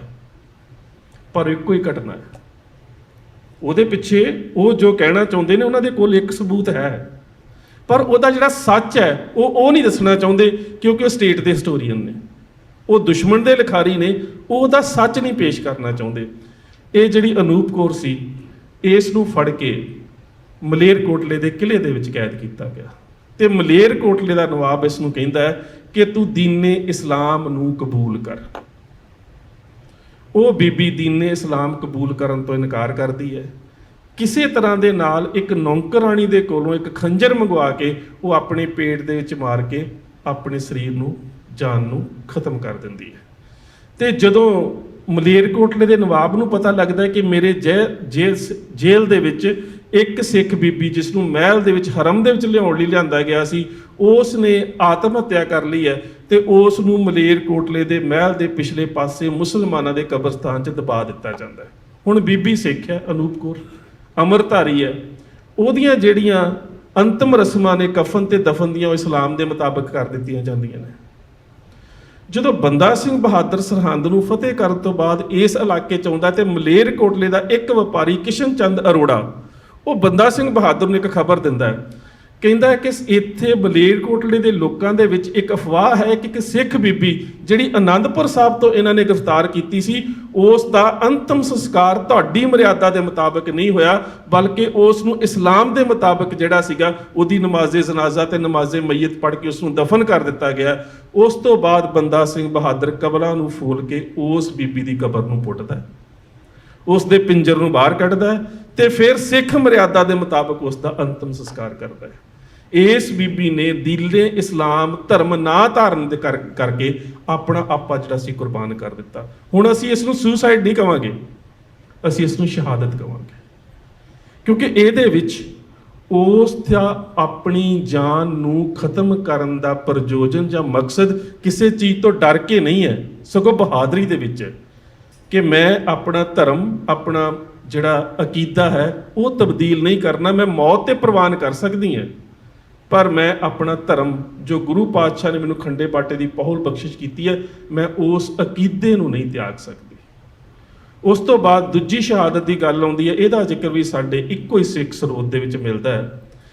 ਇਹ ਕਿਤਾਬ ਪਹਿਲਾਂ ਉਰਦੂ ਦੇ ਵਿੱਚ ਲਿਖੀ ਗਈ ਸੀ। ਇਸ ਕਿਤਾਬ ਦਾ ਨਾਮ ਹੈ ਲਾਲ ਕਿਲੇ ਕੀ ਕੈਦਨ। ਇਸ ਬੀਬੀ ਨੇ ਵੀ ਇਸੇ ਤਰ੍ਹਾਂ ਆਪਣੇ ਪੇਟ ਦੇ ਵਿੱਚ ਖੰਜਰ ਮਾਰ ਕੇ ਆਪਣਾ ਆਪਾ ਕੁਰਬਾਨ ਕਰ ਦਿੱਤਾ। ਇਹ ਬੀਬੀ ਸੀ ਜਿਸ ਦਾ ਨਾਮ ਸੁਸ਼ੀਲ ਕੌਰ ਹੈ। ਬਾਬਾ ਬੰਦਾ ਸਿੰਘ ਬਹਾਦਰ ਦੇ ਨਾਲ ਜਿਨ੍ਹਾਂ ਦਾ ਵਿਆਹ ਹੋਇਆ ਸੀ, ਜਿਨ੍ਹਾਂ ਨੂੰ ਬਾਬਾ ਬੰਦਾ ਸਿੰਘ ਬਹਾਦਰ ਦੇ ਨਾਲ ਹੀ ਗੁਰਦਾਸ ਨੰਗਲ ਦੀ ਗੜ੍ਹੀ ਦੇ ਵਿੱਚੋਂ ਗ੍ਰਿਫਤਾਰ ਕੀਤਾ ਗਿਆ। 15 ਦਸੰਬਰ 1715 ਨੂੰ ਗ੍ਰਿਫਤਾਰ ਕਰਨ ਤੋਂ ਬਾਅਦ 29 ਫਰਵਰੀ 1716 ਨੂੰ ਦਿੱਲੀ ਲਿਆਂਦਾ ਗਿਆ। ਦਿੱਲੀ ਦੇ ਬਾਦਸ਼ਾਹ ਫਰਖਸੀਅਰ ਦੇ ਸਾਹਮਣੇ ਪੇਸ਼ ਕੀਤਾ ਗਿਆ। ਬਾਦਸ਼ਾਹ ਫਰਖਸੀਅਰ ਨੇ ਬੰਦਾ ਸਿੰਘ ਬਹਾਦਰ ਦੇ ਨਾਲ ਦੇ ਸਾਥੀ ਸਿੰਘਾਂ ਨੂੰ, ਜਿਨ੍ਹਾਂ ਦੀ ਗਿਣਤੀ 700 ਸੀ, ਉਹਨਾਂ ਨੂੰ ਕੋਤਵਾਲੀ ਦੇ ਵਿੱਚ ਭੇਜ ਦਿੱਤਾ। ਬੰਦਾ ਸਿੰਘ ਬਹਾਦਰ ਤੇ ਉਸਦੇ ਜਿਹੜੇ ਖਾਸ 25 ਜਰਨੈਲ ਸੀ ਉਹਨਾਂ ਨੂੰ ਸਲੀਮਗੜ੍ਹ ਦੇ ਕਿਲ੍ਹੇ 'ਚ ਕੈਦ ਕਰ ਦਿੱਤਾ। ਤੇ ਇਹ ਬੀਬੀ ਸੁਸ਼ੀਲ ਕੌਰ ਜਿਹੜੀ ਬੰਦਾ ਸਿੰਘ ਬਹਾਦਰ ਦੀ ਪਤਨੀ ਸੀ ਤੇ ਉਹਦਾ ਪੌਣੇ 4 ਸਾਲ ਦਾ ਪੁੱਤਰ ਬਾਬਾ ਅਜੇ ਸਿੰਘ, ਇਹਨਾਂ ਨੂੰ ਦਰਬਾਰਖਾਨੇ ਦੇ ਵਿੱਚ ਭੇਜ ਦਿੱਤਾ ਤੇ ਇਹਨਾਂ ਦੇ ਵਾਸਤੇ ਵੀ ਇਹੀ ਫਰਮਾਨ ਸੀ ਕਿ ਇਹ ਬੀਬੀ ਦੀਨ ਇਸਲਾਮ ਕਬੂਲ ਕਰਕੇ ਇਸਲਾਮ ਧਰਮ ਧਾਰਨ ਕਰ ਲਵੇ। ਬੰਦਾ ਸਿੰਘ ਬਹਾਦਰ ਨੂੰ 9 ਜੂਨ 1716 ਨੂੰ ਖਵਾਜਾ ਬਖਤਿਆਰ ਕਾਕੀ ਦੀ ਦਰਗਾਹ ਦੇ ਵਿੱਚ ਸ਼ਹੀਦ ਕੀਤਾ ਗਿਆ। ਤੇ ਜਦੋਂ ਸ਼ਹੀਦ ਕੀਤਾ ਗਿਆ, ਉਸ ਨੂੰ ਸ਼ਹੀਦ ਕਰਨ ਤੋਂ ਪਹਿਲਾਂ ਉਸ ਦੇ ਪੁੱਤਰ ਅਜੇ ਸਿੰਘ ਨੂੰ ਟੁਕੜੇ ਟੁਕੜੇ ਕਰਕੇ ਉਹਦੀ ਝੋਲੀ ਦੇ ਵਿੱਚ ਪਾ ਦਿੱਤੇ ਗਏ ਬੰਦਾ ਸਿੰਘ ਬਹਾਦਰ ਦੇ। ਤੇ ਬੰਦਾ ਸਿੰਘ ਬਹਾਦਰ ਦੀ ਗੋਦੀ ਦੇ ਵਿੱਚ ਉਸ ਦਾ ਪੁੱਤਰ ਸ਼ਹੀਦ ਕੀਤਾ ਗਿਆ। ਪੁੱਤਰ ਦੀ ਸ਼ਹਾਦਤ ਹੋ ਗਈ।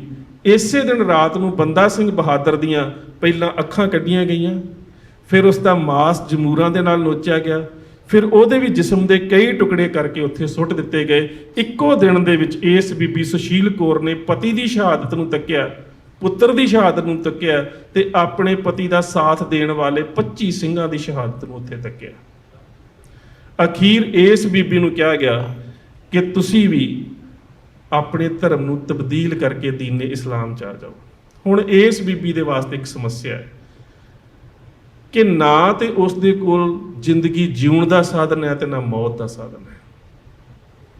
ਉਸ ਬੀਬੀ ਨੂੰ ਕੋਈ ਸਜ਼ਾ ਵੀ ਨਹੀਂ ਦਿੱਤੀ ਜਾ ਰਹੀ, ਪਰ ਕਿਲੇ ਦੇ ਵਿੱਚ ਬੰਦ ਕਰਕੇ ਇਹ ਫਰਮਾਨ ਜਾਰੀ ਕਰ ਦਿੱਤਾ ਗਿਆ ਕਿ ਤੁਸੀਂ ਦੀਨ ਇਸਲਾਮ 'ਚ ਆ ਜਾਓ। ਮੁਸਲਮਾਨ ਮਤ ਗ੍ਰਹਿਣ ਕਰਕੇ ਫਰਕਸੀਅਰ ਦੇ ਨਾਲ ਨਿਕਾਹ ਕਰਕੇ ਤੁਸੀਂ ਇੱਥੇ ਰਾਣੀ ਬਣ ਕੇ ਰਹੋ। ਇਹ ਬੀਬੀ ਬੜੀ ਤਰਕੀਬ ਦੇ ਨਾਲ ਇੱਕ ਗੱਲ ਕਰਦੀ ਹੈ। ਉਹ ਫਰਕਸੀਅਰ ਨੂੰ ਆਪਣੀ ਦਾਸੀ ਦੇ ਰਾਹੀਂ ਸੁਨੇਹਾ ਭੇਜਦੀ ਹੈ ਕਿ ਤੁਸੀਂ ਮੁਸਲਮਾਨ ਤੇ ਮੈਂ ਸਿੱਖ ਜਰਨੈਲ ਦੀ ਪਤਨੀ।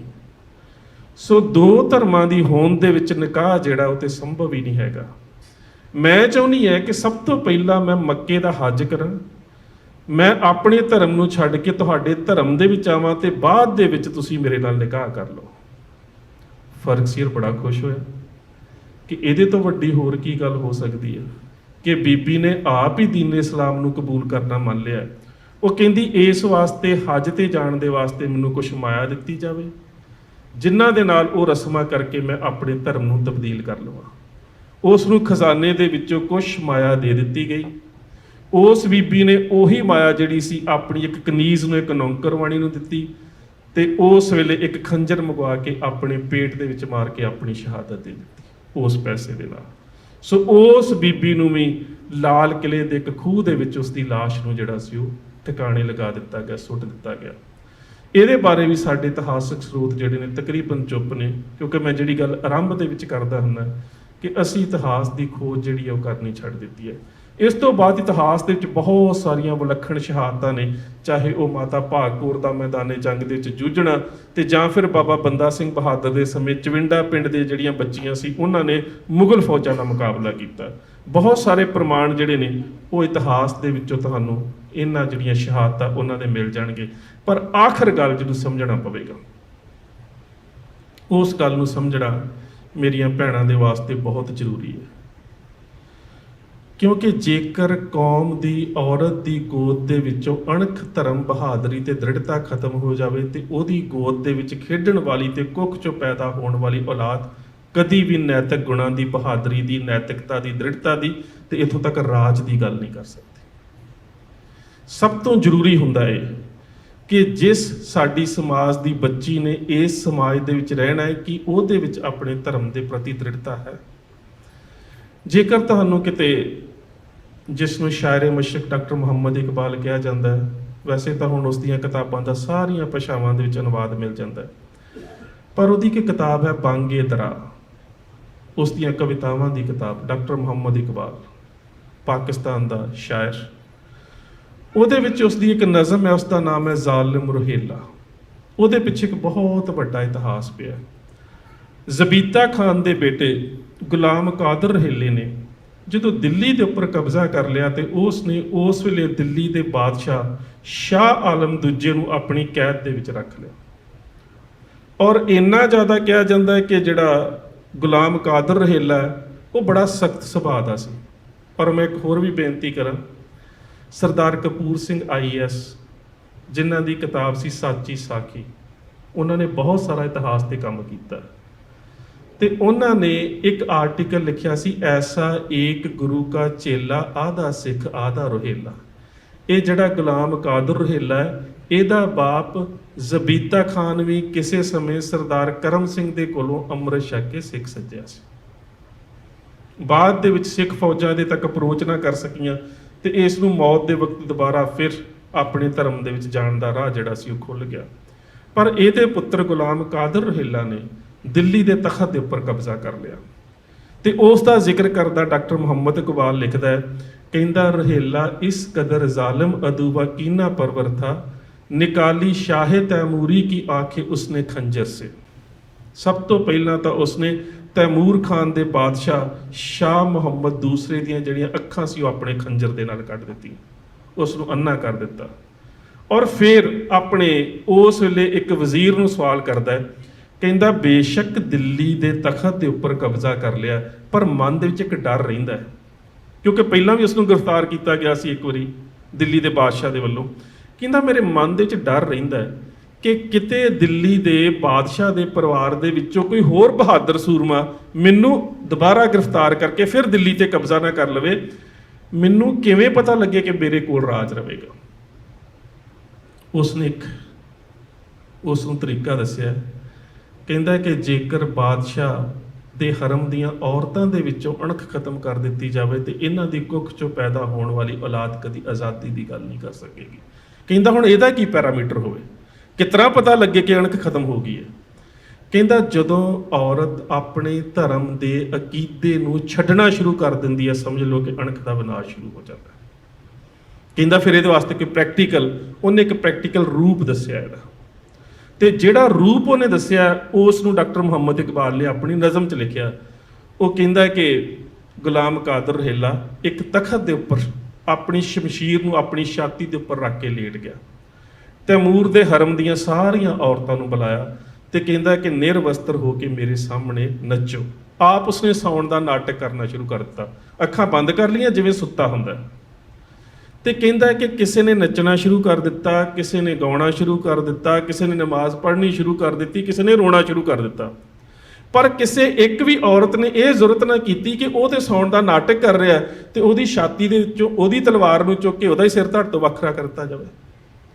ਉਹ ਫਿਰ ਕਹਿੰਦਾ ਜਦੋਂ ਬੜਾ ਸਮਾਂ ਨਾਟਕ ਚੱਲਦਾ ਰਿਹਾ ਨਾ, ਤੇ ਕਹਿੰਦਾ ਫਿਰ ਉਹ ਆਪਣੇ ਤਖਤ ਤੋਂ ਉੱਠਿਆ ਤੇ ਕਹਿੰਦਾ ਬਸ ਰੁਕ ਜਾਓ, ਆਪਣੇ ਬਸਤਰ ਪਹਿਨ ਲਓ ਤੇ ਬੈਠ ਜਾਓ, ਹੁਣ ਮੇਰੀ ਗੱਲ ਸੁਣੋ। ਕਹਿੰਦਾ ਮੇਰਾ ਮਸਨਦ पे सो जाना, ਮਸਨਦ ਤਖਤ ਨੂੰ ਕਹਿੰਦੇ ਨੇ, ਮੇਰਾ ਮਸਨਦ पे सो जाना बनावट थी तकल्लफ था। ਕਹਿੰਦਾ ਮੈਂ ਇੱਕ ਡਰਾਮਾ ਕਰ ਰਿਹਾ ਸੀ, ਇੱਕ ਨਾਟਕ ਕਰ ਰਿਹਾ ਸੀ, ਮੈਂ ਸੁੱਤਾ ਨਹੀਂ ਸੀ ਕਿ ਗਫਲਤ ਦੂਰ ਹੈ ਸ਼ਾਹਿਸ ਪਰ ਅਰਾਨੇ ਲਸ਼ਕਰ ਸੇ। ਮੈਦਾਨੇ ਜੰਗ 'ਚ ਜੂਝਣ ਵਾਲੀਆਂ ਕੌਮਾਂ ਦੇ ਜਰਨੈਲ ਕਦੀ ਬੇਹੋਸ਼ੀ ਦੀ ਨੀਂਦ ਨਹੀਂ ਸੌਂਦੇ। ये मकसद था मेरा इनमें कोई तैमूर की बेटी मुझे गाफिल समझकर मार डाले मेरे खंजर से। ਕਹਿੰਦਾ ਮੈਂ ਤੇ ਇਹ ਵੇਖਣਾ ਚਾਹੁੰਦਾ ਸੀ ਕਿ ਤੈਮੂਰ ਖਾਨਦਾਨ ਦੀ ਔਰਤ ਦੇ ਵਿੱਚ ਜੇ ਕਿਤੇ ਅਣਖ ਬਚੀ ਹੋਈ ਨਾ ਤੇ ਮੈਨੂੰ ਸੁੱਤਾ ਪਿਆ ਸਮਝ ਕੇ ਮੇਰੇ ਖੰਜਰ ਦੇ ਨਾਲ ਮੈਨੂੰ ਕਤਲ ਕਰ ਦੇਵੇ। ਮਗਰ ਜੇ ਰਾਜ ਖੁੱਲ ਗਿਆ ਜਮਾਨੇ ਭਰ ਸੇ ਗੈਰਤ ਨਾਮ ਹੈ ਜਿਸਕਾ ਗਈ ਤੈਮੂਰ ਕੇ ਘਰ ਸੇ। ਪਰ ਕਹਿੰਦਾ ਹੁਣ ਤੇ ਸਾਰੀ ਦੁਨੀਆ ਨੂੰ ਪਤਾ ਲੱਗ ਗਿਆ ਨਾ ਕਿ ਜਿਹੜੀ ਅਣਖ ਤੇ ਇੱਜ਼ਤ ਜਦੋਂ ਔਰਤ ਦੇ ਵਿੱਚੋਂ ਚਲੀ ਜਾਂਦੀ ਹੈ ਤੇ ਕਦੀ ਵੀ ਉਹਦੀ ਕੁੱਖ ਚੋਂ ਔਲਾਦ ਜਿਹੜੀ ਪੈਦਾ ਹੁੰਦੀ ਹੈ ਉਹ ਅਣਖ ਬਹਾਦਰੀ ਤੇ ਰਾਜ ਦੀ ਗੱਲ ਨਹੀਂ ਕਰ ਸਕਦੀ। ਸੋ ਮੇਰਾ ਦਿੱਤਾ ਹੋਇਆ ਵਕਤ ਸਮਾਪਤ, ਇੰਨੀਆਂ ਕੁ ਬੇਨਤੀਆਂ ਪ੍ਰਵਾਨ, ਫਤਿਹ ਦੀ ਸਾਂਝ। ਫਿਰ ਕਿਤੇ ਵਕਤ ਮਿਲਿਆ ਜ਼ਰੂਰ ਤੁਹਾਡੇ ਦਰਸ਼ਨ ਦੀਦਾਰ ਦਾ ਯਤਨ ਕਰਾਂਗਾ। ਆਓ ਇੱਕ ਵਾਰੀ ਗੁਰੂ ਪਾਤਸ਼ਾਹ ਦੀ ਬਖਸ਼ੀ ਪਵਿੱਤਰ ਫਤਿਹ ਬੁਲੰਦ ਕਰੀਏ। ਇਸਤਕਾਰ ਸਹਿਤ ਆਖਣਾ ਜੀ, ਵਾਹਿਗੁਰੂ ਜੀ ਕਾ ਖਾਲਸਾ, ਵਾਹਿਗੁਰੂ ਜੀ ਕੀ ਫਤਿਹ।